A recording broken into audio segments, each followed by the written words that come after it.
What's up everybody, welcome back to the channel and to another Outriders video.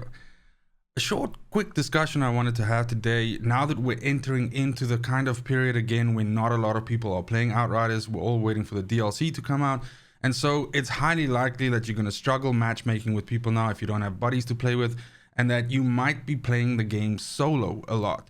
So what I wanted to discuss is potentially the most efficient way for you to get drop pod resources, the most efficient way for you to get as many legendaries as possible, and which expedition really fits that maybe as the sweet spot for getting both of those the most efficiently. So if you do find this video useful or like it in any way, please do consider giving it a like, maybe subbing to the channel. You could even share the video with a buddy. It really does mean a lot to me, and it just helps the channel grow. But without any further ado, let's jump right in.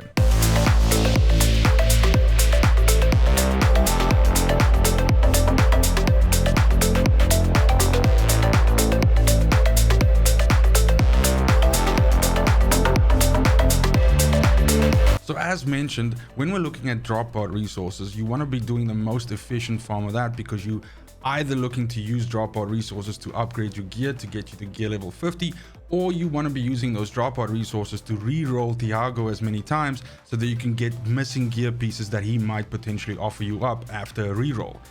Now, this is of course assuming that you're doing it the legit way. There are of course shortcuts and ways that you can get other players to carry you and essentially, you know, with a low level character dump you in front of Thiago with a lot of drop pod resources. So this is taking that out of the equation and not doing that. Now furthermore, you might also just be wanting to get access to a lot of gear with mods on so that you can dismantle those and get the mods for that. Maybe you're a brand new player, and that's also really, I would say, fundamentally who this guide is for.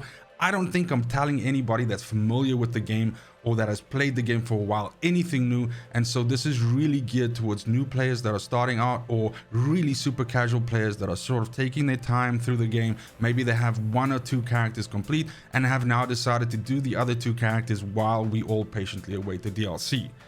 Now in those cases, you also want to be doing a expedition that's not only not too difficult at whichever CT you want to do it, and there's lots of variables that play into this which I'll mention a little bit, but it could also be that you just want to be doing one that by natural you will just be able to complete in a shorter time. Some expeditions are just purely going to take you longer to complete than others. Whether they're more difficult or not, they're just considered bigger areas that you have to cover, hence more time that it takes. It can also be things like enemy type and how those enemies spawn. Like for example, technically speaking, you should be able to complete monster maps quicker than you can complete human maps, and that's simply because monster maps generally funnel the enemies directly at you. The counterpoint to that, of course, is that monster maps usually have those beacons in them that you have to spend some time around as the beacon charge slowly builds and then eventually opens up a door or something for you to go to. So that's kind of like the other side to that. But let's not get sidetracked. Let's go to this here first and just have a look at this table. So firstly, over here we have all of the expeditions listed, and a good way to start this conversation is also just to mention what the developer has said with New Horizon, what their objective was with how expeditions work now. The idea from their side is to reward players for the amount of time that they spend in an expedition. So from their perspective, if they view an expedition as, let's say, easier or faster to complete, in their mind it rewards less chance at legendaries, and or it rewards less overall drop pod resources. Now when it comes to, and as I mentioned at the beginning of this video, the idea is for me to make a suggestion to you as the most efficient one you can run that gets you the best amount of, or the highest amount of drop pod resources and the highest amount of legendary chance with the lowest amount of effort to complete. That's our objective here, is to identify that. And what that means when we look at the table here is that first and foremost, Boomtown is the expedition that traditionally you can finish the quickest. It's also the one with the shortest, you know, world record, if I'm not mistaken, and also then consequently offers the least amount of shots at a legendary at 2 times, but also the least amount of drop pod resources. Now, what's very important is these ones here, they have no cost associated to them to get into the expedition, whereas the orange ones, as they demarked here, actually have an upfront cost that you have to pay to get into the expedition.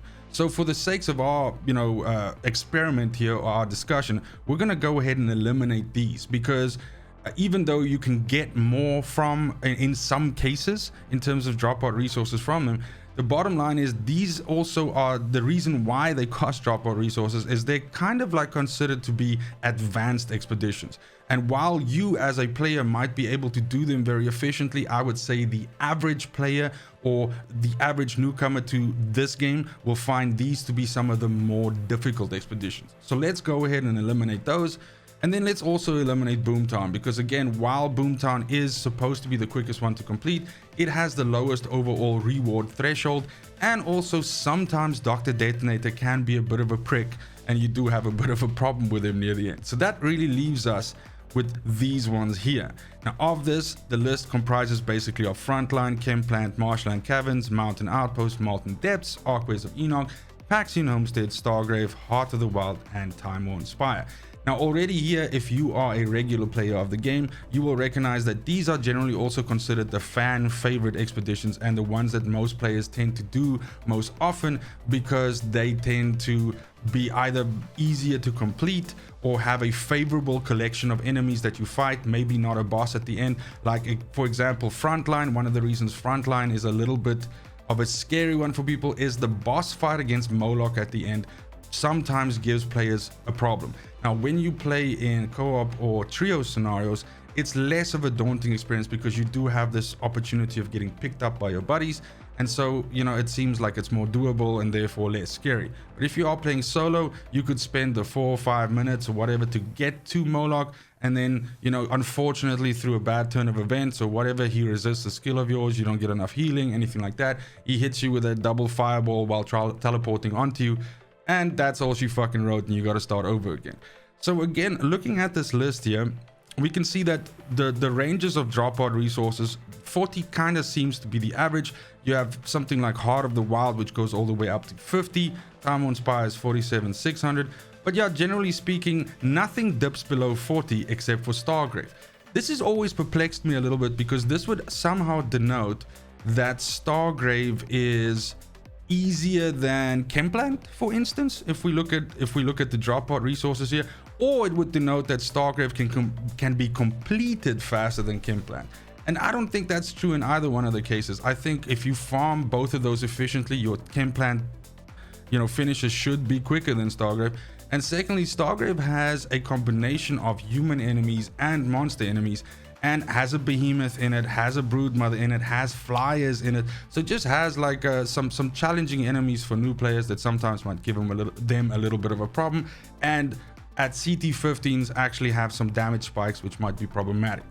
So in any case, without any further ado, especially if we then just compound the fact that all of these green ones, they have the same amount of shots, so 3 times chance or rolls at a legendary, and you'll also notice the percentages are exactly the same at 40%. That then means that for me, easily Chemplant is the winner here, and the one that has the best overall chance, and maybe chance is not the right word, but most efficiency in terms of farming. Now Chemplant also controversially has that little shortcut in it, which you can get in the back room when the lift when you call the lift down. You can essentially just hang out there and hide behind boxes and shoot a couple of bullets and shoot guys that come running at you, and you're going to wait a little while and that lift's going to pop open. You can just run right in it, the lift closes, and you don't have to kill any of those elite captain-y enemies that are spawning in the back there. So that saves you a bunch of time there as well. But more than that, the final room in this has 4 pillars that you can use to essentially kite the broodmother, which is the final boss, as well as the behemoth that's in there as well.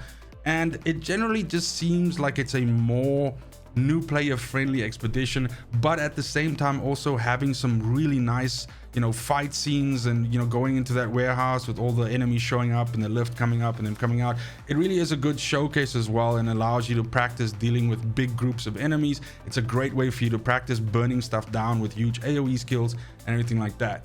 But that's basically the culmination of this video, and that's essentially what I wanted to share. So again, I'm fairly certain that anybody that, at the very least, I stream this game quite regularly, usually on a Thursday. Come check us out.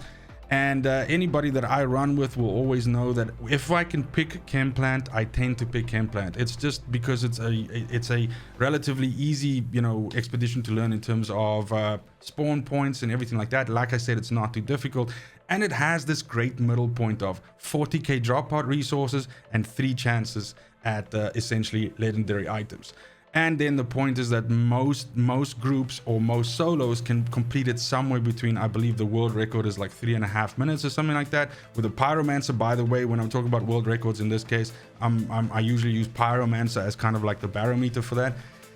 Has a completion time of, like, if you're like a fucking animal and you're making world records, then like 3.5 minutes. But, you know, 5 minutes, 5.5 minutes is not uncommon. 4.5 minutes if you start getting better at it, if you're good with your specific character. And so that's really good that you can essentially get 2 of these out every 10 minutes, and you can get 80 drop pod resources, not even looking at, you know, swapping in titanium and all of the stuff that you get from a legendary perspective and everything like that.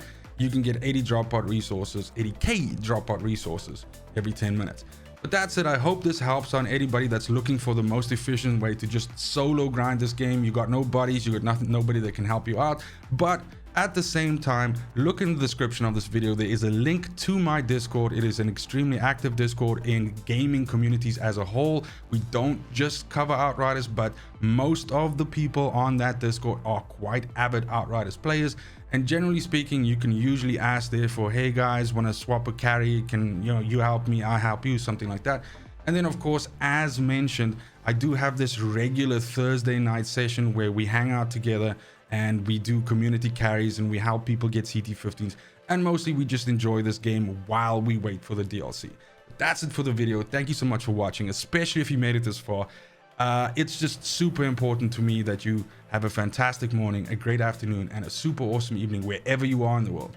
And until next video, fucking cheers. They want the best of me now, best of me now, best of me now, best of me. They want the best of me now, best of me now, best of me now, best of me.